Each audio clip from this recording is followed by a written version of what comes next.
ಸರ್ವ ಧರ್ಮಗಳ ನೆಲೆಬೀಡು ಭಾರತ.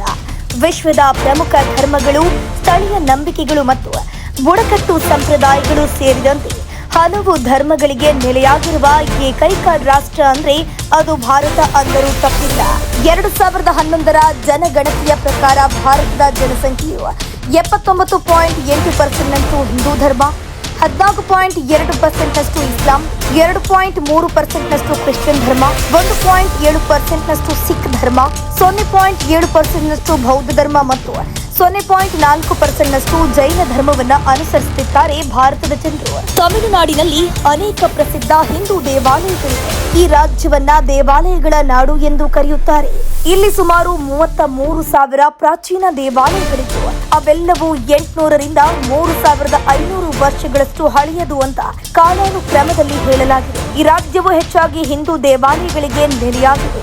ಈ ದೇವಾಲಯಗಳ ವಿಶಿಷ್ಟ ಲಕ್ಷಣಗಳು ಅವುಗಳ ಭವ್ಯವಾದ ಶಿಲ್ಪಗಳು ಮತ್ತು ವೈವಿಧ್ಯಮಯ ವಾಸ್ತುಶಿಲ್ಪಿಗಳಾಗಿವೆ. ಇವುಗಳಲ್ಲಿ ಕಂಡುಬರುವ ಶಾಸನಗಳ ಮೂಲಕ ಪ್ರಾಚೀನ ಸಂಸ್ಕೃತಿ ಮತ್ತು ಸಂಪ್ರದಾಯಗಳ ಬಗ್ಗೆ ಚೆನ್ನಾಗಿ ಅರ್ಥ ಮಾಡಿಕೊಳ್ಳಬಹುದು. ಇಲ್ಲಿ ಕಂಡುಬರುವ ಶಾಸನಗಳು ಸುಮಾರು 3,000 ವರ್ಷಗಳಷ್ಟು ಹಳೆಯವು. ಈ ದೇವಾಲಯಗಳು ತಮಿಳುನಾಡಿನ ಸಾಂಸ್ಕೃತಿಕ ಪ್ರತಿಮೆಗಳಾಗಿ ಎದ್ದು ಕಾಣಿಸುತ್ತವೆ. ಇಲ್ಲಿರುವ ಸುಮಾರು 1,586 ದೇವಾಲಯಗಳಲ್ಲಿ 2,359 ಕೋನಾರ್ ದೇವಾಲಯಗಳಿವೆ.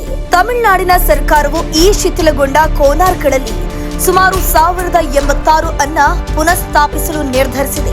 ತಮಿಳುನಾಡಿನಲ್ಲಿರುವ ದೇವಾಲಯಗಳನ್ನ ಈ ಕೆಳಗಿನಂತೆ ವರ್ಗೀಕರಿಸಲಾಗಿದೆ. ಸಂಗಮ್ ಕಾಲದ ದೇವಾಲಯಗಳು, ಪದ್ಯಗಳಲ್ಲಿ ವಿವರಿಸಲ್ಪಟ್ಟ ದೇವಾಲಯ, ಗದ್ಯ ಪ್ರಬಂಧಗಳಲ್ಲಿ ಉಲ್ಲೇಖಿಸಲಾದ ದೇವಾಲಯಗಳು, ಪಲ್ಲವ ಕಾಲದ ಗುಹಾ ದೇವಾಲಯಗಳು, ಪಾಂಡ್ಯರ ಕಾಲದ ಗುಹಾ ದೇವಾಲಯಗಳು, ಪಲ್ಲವರು ನಿರ್ಮಿಸಿದ ಏಕಶಿಲೆಯ ಕಲ್ಲಿನ ದೇವಸ್ಥಾನಗಳು, ಪಾಂಡ್ಯ ರಾಜರು ನಿರ್ಮಿಸಿದ ಏಕಶಿಲೆಯ ಕಲ್ಲಿನ ದೇವಾಲಯಗಳು, ಪಲ್ಲವ ಕಾಲದ ರಚನಾತ್ಮಕ ದೇವಾಲಯಗಳು, ಪಾಂಡ್ಯರು ನಿರ್ಮಿಸಿದ ವ್ಯವಸ್ಥಿತ ದೇವಾಲಯಗಳು, ಚೋಳರು ನಿರ್ಮಿಸಿದ ಸಂಘಟಿತ ದೇವಾಲಯಗಳು, ವಿಜಯನಗರ ಹಾಗೂ ನಾಯಕ ರಾಜರು ನಿರ್ಮಿಸಿದ ವ್ಯವಸ್ಥಿತ ದೇವಾಲಯಗಳು, ಅಯ್ಯನಪ್ಪನವರ ದೇವಾಲಯಗಳು ಇತ್ಯಾದಿಗಳು.